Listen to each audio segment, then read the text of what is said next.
You are watching the Poor Boys Horology Podcast, the podcast for watch enthusiasts on a budget. Your host for today's podcast is Dr. Ed DeVries, an amateur horologist whose personal collection includes Timex, Rolex, and everything in between.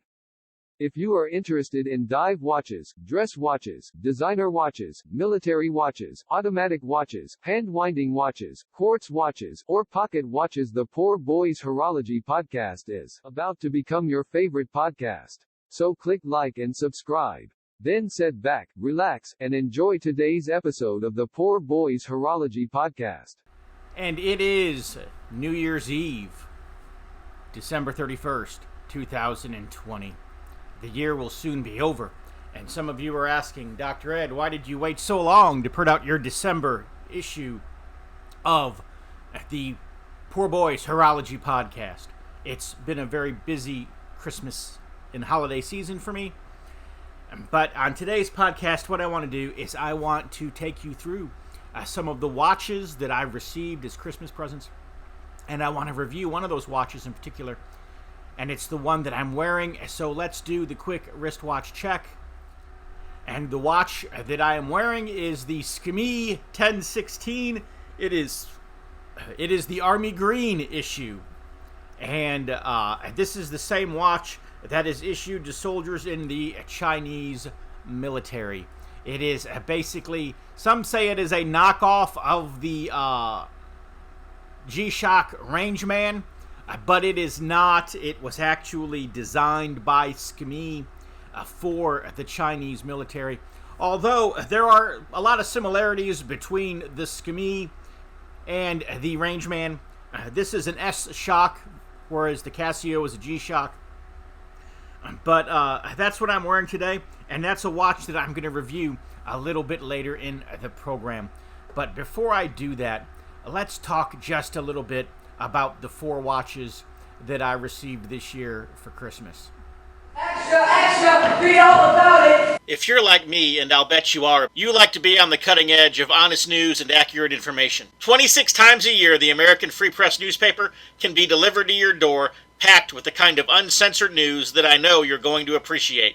If you're ever dissatisfied with your subscription to the American Free Press, their guarantee is that you just drop them an email and they will gladly refund the unused portion of your subscription. So what are you waiting for? Visit www.americanfreepress.net. Once again, www.americanfreepress.net. And find out about the American Free Press. Do it today. Extra, read all about it! I received 4 watches for Christmas this year. Of course, the one that I'm wearing, the S-Shock, is a gift from my son, and then I received 3 other watches as well, and they were gifts from my wife, although I guess technically one of them was a gift from Santa.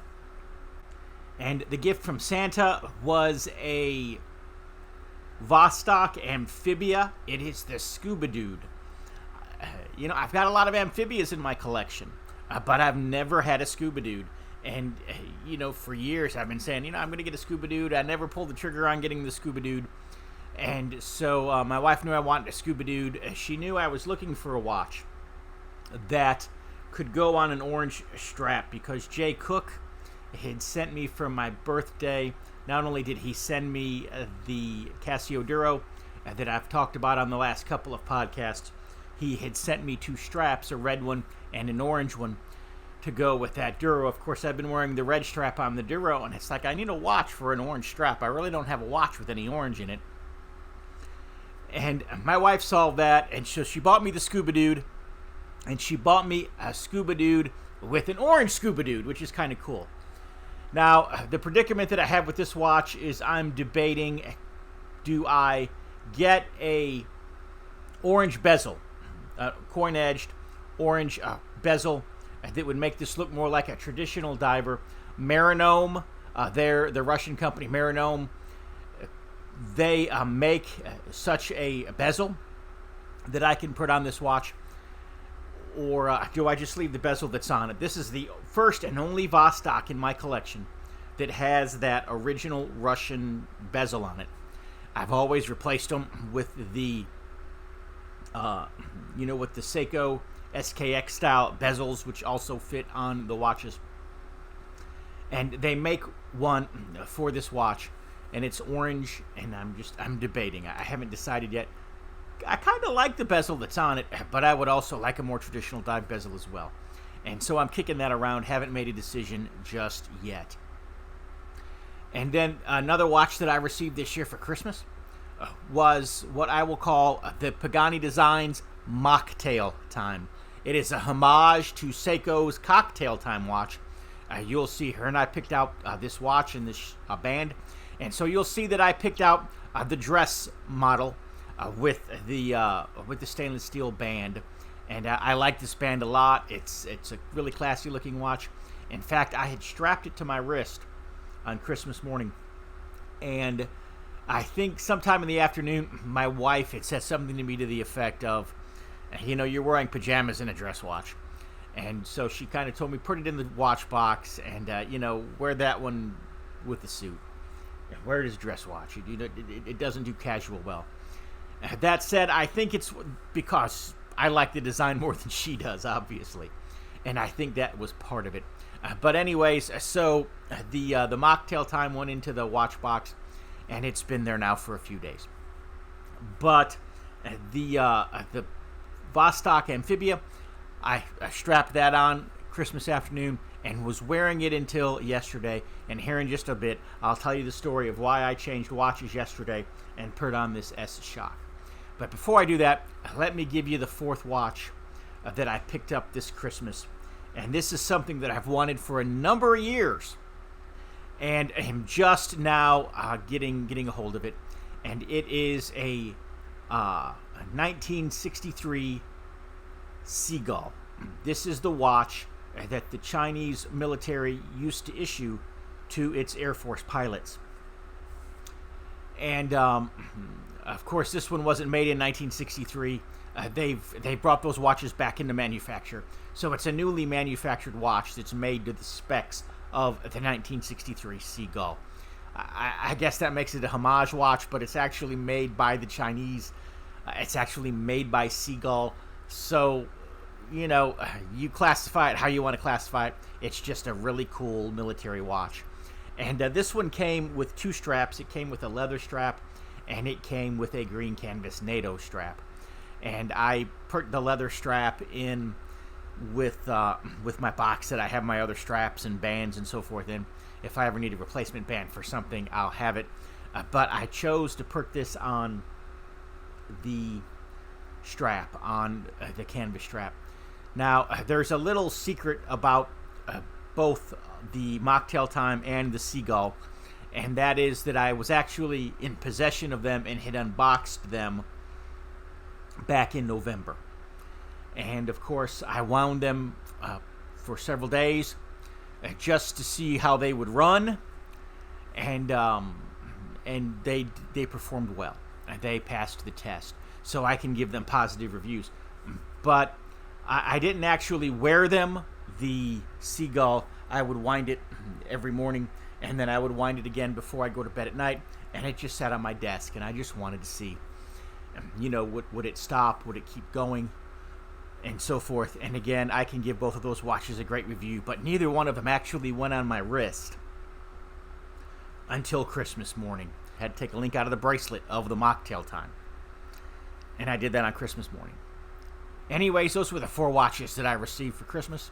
I want to talk specifically about these watches, give them a little bit of a review, and I want to go into a detailed review on the S-Shock. But before we do that, just a brief word, 45 seconds, from our friends over at the Barnes Review. Browser and type in www.barnesreview.org and discover the Barnes Review magazine. In the Barnes Review, you will read vignettes of man, from the prehistoric to the very recent, from forgotten races and civilizations to first-person accounts of World War II and the late Cold War. There is no more interesting magazine published today, nor a more significant and important subject than real history. So visit www.barnesreview.org and subscribe to the Barnes Review. You can subscribe to receive the Barnes Review magazine in its print form, or in convenient electronic delivery. Our host has been a subscriber to both formats for years. So visit www.barnesreview.org and subscribe to the Barnes Review. Over here on the side of the screen, you can see the bezel that I am contemplating replacing and putting on the Scuba Dude. Maybe some of our viewers can send me some email. Poor Boys Horology Podcast at AOL.com. Let me know what you think. Do you think that I should keep the bezel that's on it? Do you think that I should replace it with this bezel from Marinome? This bezel is also available at Amazon.com. At Marinome, I pay $19 and I wait 2 months for it to come from Russia. On Amazon.com, I pay $40 and I get it tomorrow. It's a trade-off. If I do order it, I'll probably go ahead and order it from Marinome. I want to give a shout out on this watch to ru.store at Amazon.com. ru.store at Amazon.com. This is not a paid endorsement. They don't know I'm doing this. They're just a great group of people. And my wife had ordered a Vostok for me, and anyways, long story short is she had to cancel the order at the last minute. And then she had to put in a new order, and it had to get shipped in time for Christmas. And the folks at ru.store there at Amazon.com, they did all this. Now, ru.store, they specialize in the selling of Russian wristwatches, primarily Vostok Amphibias and Vostok Commanderskis. But she's been in communication with them over the order, and they're great people to work with. And they did their customer service was exceptional, she tells me. And I ended up in an email exchange with them after the fact as well. And they're just a great group of people to work with. And so, again, this is not a paid endorsement. They don't know I'm doing this. But if you're looking to buy a Vostok Amphibia, of course, Marinome's a good company to purchase from. If you're willing to wait for it to come in the mail from Russia, you can get some good deals on eBay from Russian sellers of these Vostok watches. But if you want to get it at a reasonable price, my Scuba Dude was $84. Yeah, I could have got it on eBay for about $10 less, for about $74, $75, and that would have included postage from Russia, and it could have taken up to 2 months to get here. Whereas with ru.store at Amazon.com, they sent me the Vostok Amphibia. I got it within 2 days. Amazon Prime delivery, and they even shipped it. My wife bought this on like the 21st of December, and we had it on the 23rd. And like I said, there were some issues there and some customer service involved, but they worked hard to make this good, and they did.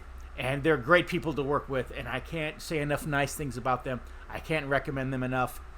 To me personally, it's worth the extra $10 to be able to get it with 2-day Amazon Prime delivery, not have to wait 2 months for it to come from Russia, not to mention the fact that I know the customer service is good with ru.store, and also you got Amazon's money-back guarantees as well if you need to make a return, if you have a problem, if you have an issue, or if it doesn't arrive at all, then, Amazon gives you your money back. So you just can't go wrong purchasing these Vostok Amphibias at ru.store at Amazon.com. For a number of years, I've had a good friend who lives in the state of Missouri. His name is Clint Lacey. He's the author of a few best-selling books, such as A Beginner's Guide to False Flags and Blood in the Ozarks.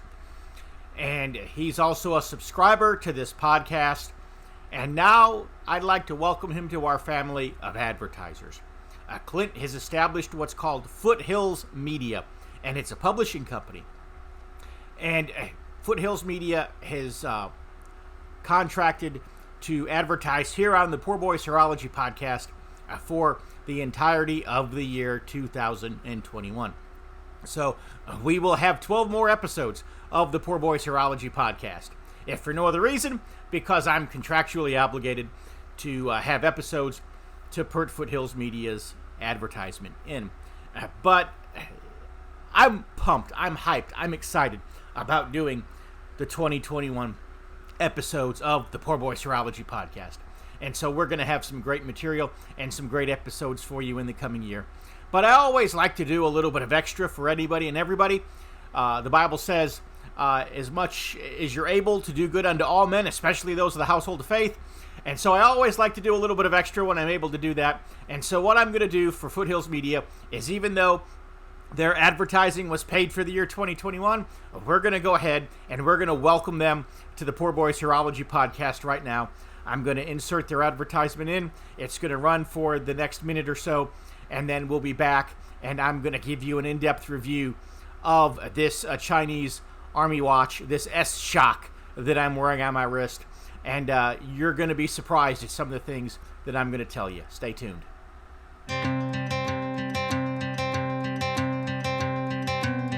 Phone with our good friend Clint Lacey. So your newest project is you've started a publishing company, Foothills Media, and you'll be publishing 3 tremendous books. The first of those is your book, The Beginner's Guide to False Flags. Why don't you tell us just a little bit about that book? If you were wondering how we ended up at this point in our history and everything's going on, Beginner's Guide to False Flag takes you from the beginning of the country until the election of Donald Trump, Charlottesville, the rise of the communists, and the Russian collusion hoax. The rape of Delaware County is a story in which a United States veteran defended himself against a known drug felon, only to find out that the local police were in on it. Crooked prosecutors, and one of those prosecutors was actually arrested coming back from an island in the Caribbean in a murder for hire plot. And it just details just how corrupt one small county can be. And in the book, I said that Delaware County, Oklahoma, in the past was a safe haven for outlaws from Missouri and Arkansas. And what the reader will find out, it still is. Blood in the Ozarks, expanded second edition, 156-year-old government cover-up in which out-of-control Union officer led his men to murder men, women, and children at a Christmas gathering in the Missouri Ozarks.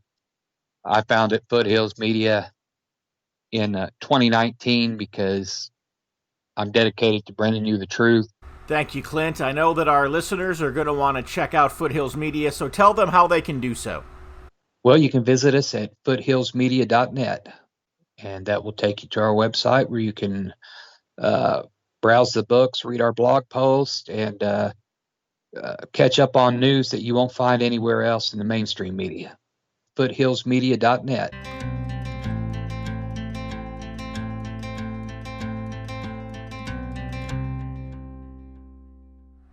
So what I want to do is I want to compare the S-Shock to the G-Shock. What amazes me is how much you can actually get for your money with the S-Shock and how close they came to duplicating the G-Shock range, man. They really did a pretty good job with this one.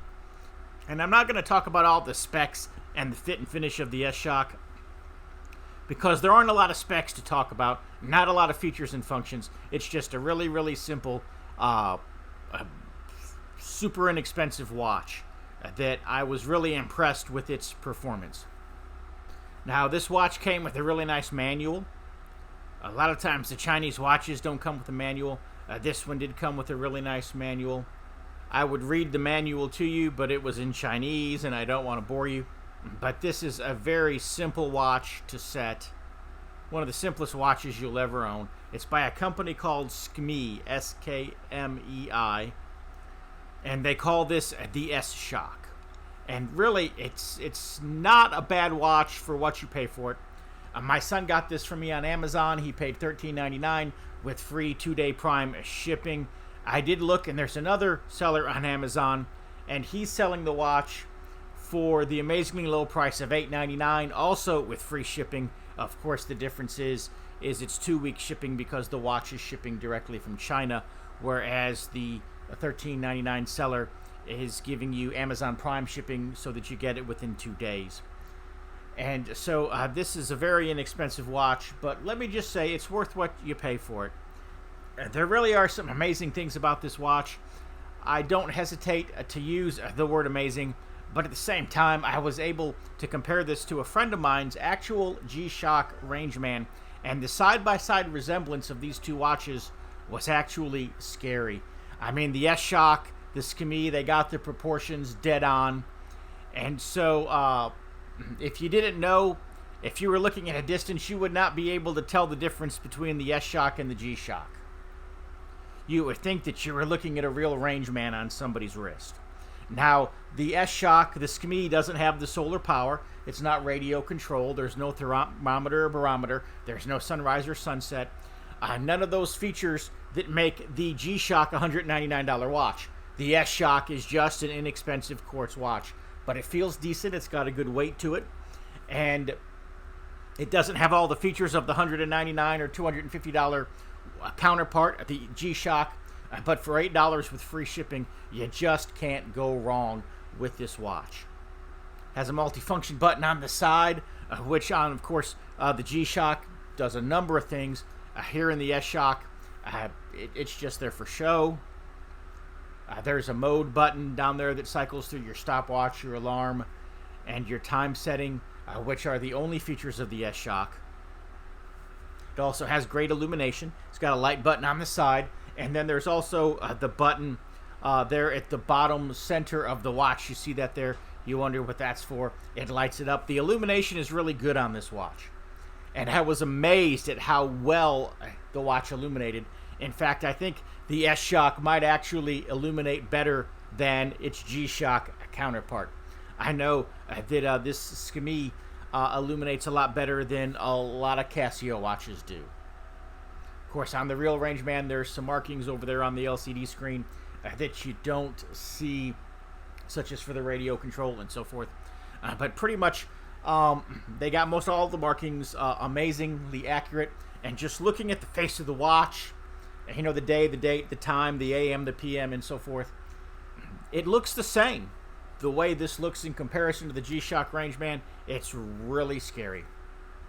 From 5 or 10 feet away, unless you really knew your G-Shock watches, you would think that someone was wearing a G-Shock.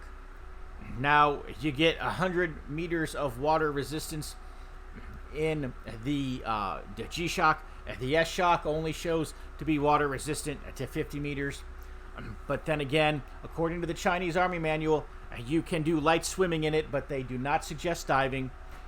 And I've seen some tests done where people have submerged these in water, and they pass, the water cup test, which a lot of Chinese watches don't. This one does.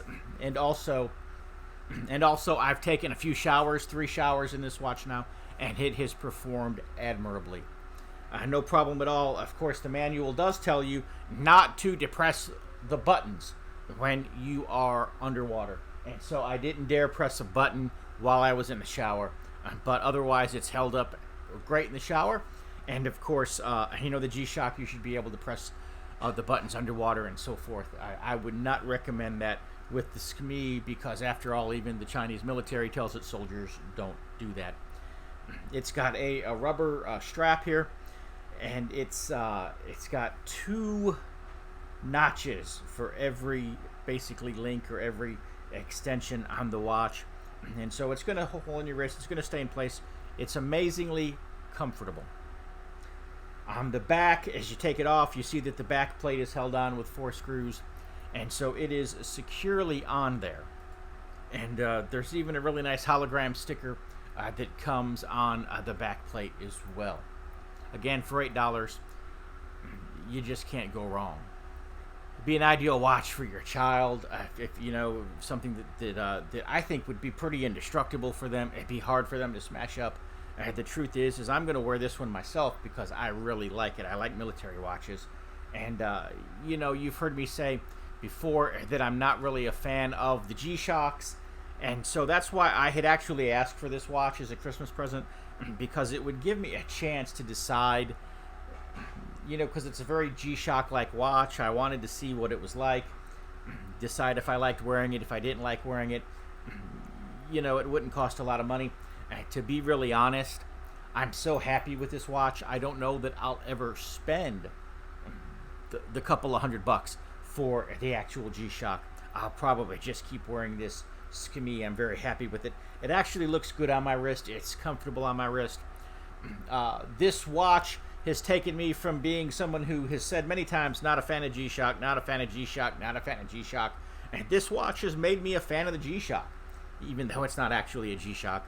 And in the G-Shock style watches, I think one of these days I may end up with a G-Shock. And the only reason why is because the G-Shock has a 10-year battery. I don't know what the battery life is going to be of this Skmei. When the battery dies, I'll probably unscrew the case back and probably replace the battery. And that'll be a couple of buck investment, but sooner or later this watch will die.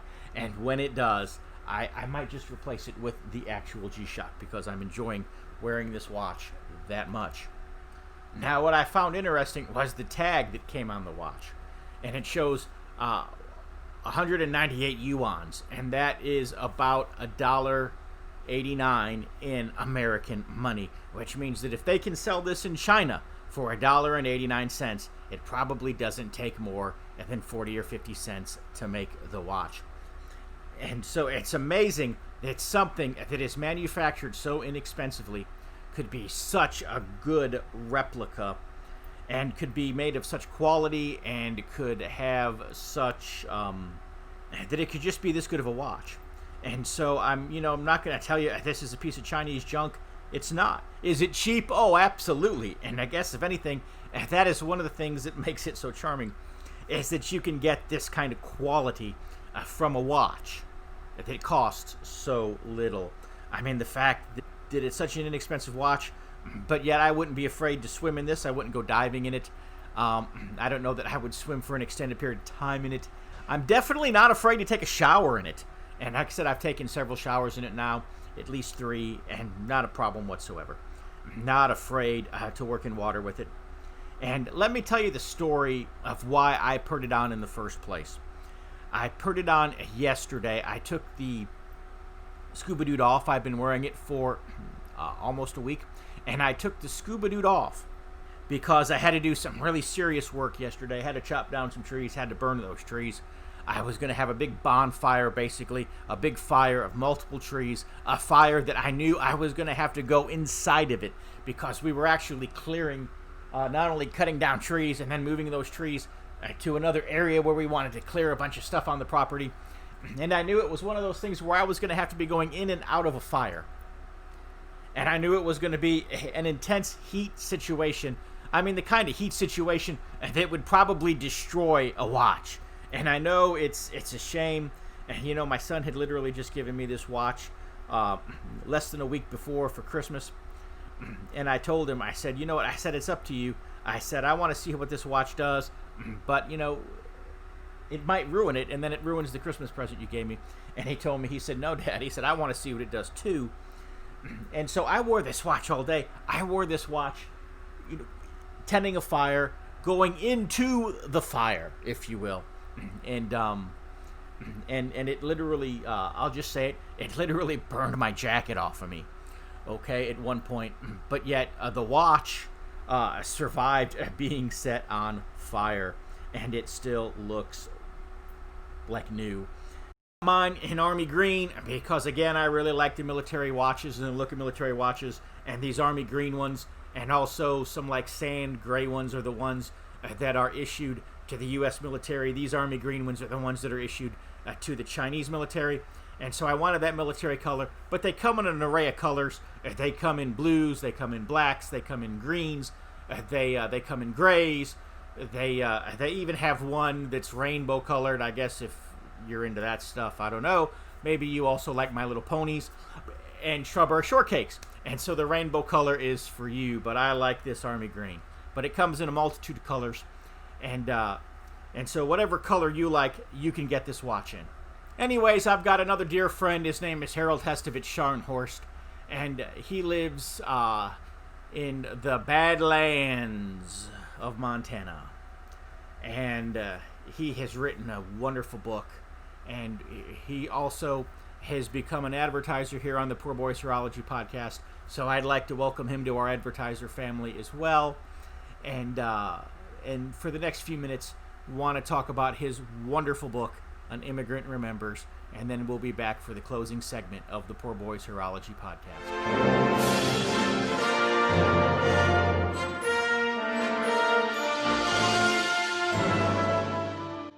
One of our big sponsors here on the Poor Boys Horology podcast is TBR Magazine, the Barnes Review magazine, and one of the contributing editors at the Barnes Review is my good friend Harold Scharnhorst, Harold Hestovich Scharnhorst. Harold is someone who I have enjoyed interviewing several times on both of my radio shows, and you know, if this weren't a horology podcast, I would interview him right here on this show as well. But Harold had a tremendous story to tell. When he was a little boy, his dad basically raised the army that repelled the Nazi invasion of Norway during the Second World War. And so Harold grew up with a dad who was basically the commander of the Norwegian Armed Forces. He was the leader of the Norwegian Underground. And then when the war was over, Harold and his family immigrated here to the United States.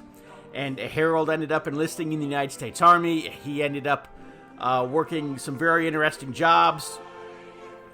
Currently, he is a professional photographer, writer, and broadcaster living in the state of Idaho. And he took all of his story and he wrote it down in a 470-page book. And this 470-page book has over 300 photographs. And the book is called An Immigrant Remembers. Harold sent me a copy of this book about 2 years ago, and I read it, and the story was fascinating. I could not put it down. An Immigrant Remembers. And you'll want to get your hands on this book. You really will. And you can do so. Of course, you see it on the screen, the cover, An Immigrant Remembers by Harold Hestovich Scharnhorst. And you can go to Harold's blog, www.halsharnblog.blogspot.com. That's www.halsharnblog.blogspot.com. That's up on your screen right now. You can email Harold homefrontbooks@alpinemontana.com, or you could go to Harold's Facebook page. Again, all of these contact informations are on your screen, or just mail $30 to Homefront Publishing, P.O. Box 55, Moyie Springs, Idaho, 83845. Again, it's on your screen. You want to read this tremendous dynamic book, An Immigrant Remembers. It was a story that as I was reading this book, I just couldn't put it down. And you won't be able to put it down either. And so you'll want to read this great story, An Immigrant Remembers by Harold Hestovich Scharnhorst. Go back, hit rewind, hit pause, so that you can get your hands on this contact information and order a copy of this great book, An Immigrant Remembers by Harold Hestovich Scharnhorst.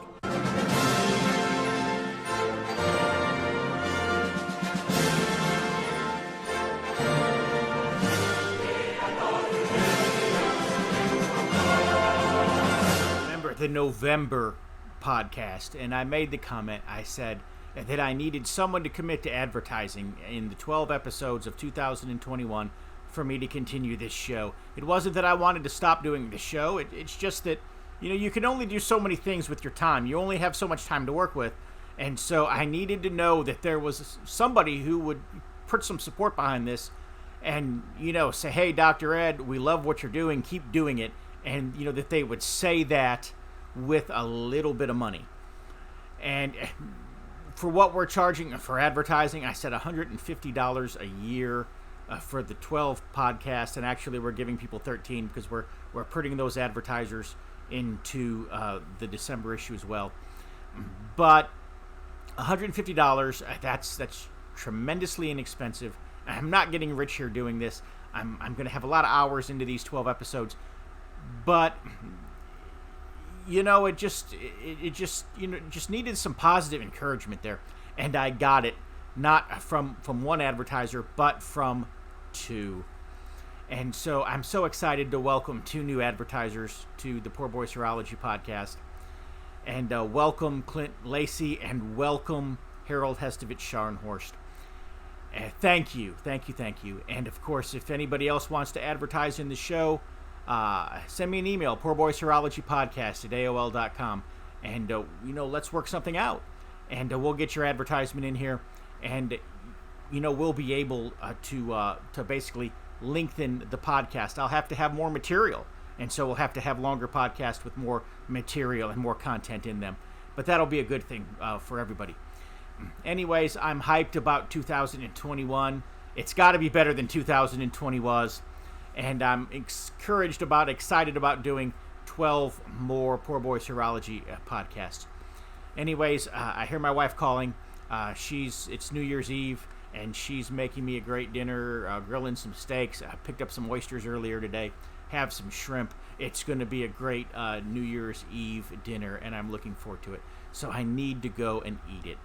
But I do want to wish all of you a Happy New Year, a prosperous 2021. And, if you have any questions about watches or anything else, please go ahead and put that to me by email. I'd be happy to help you or talk to you in any way.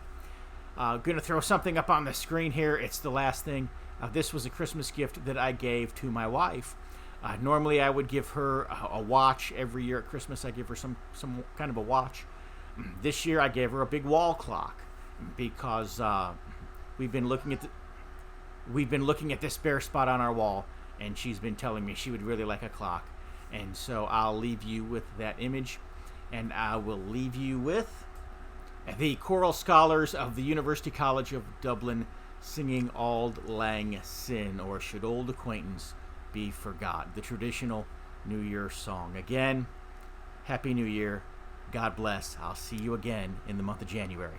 Should old acquaintance be forgot and never brought to mind?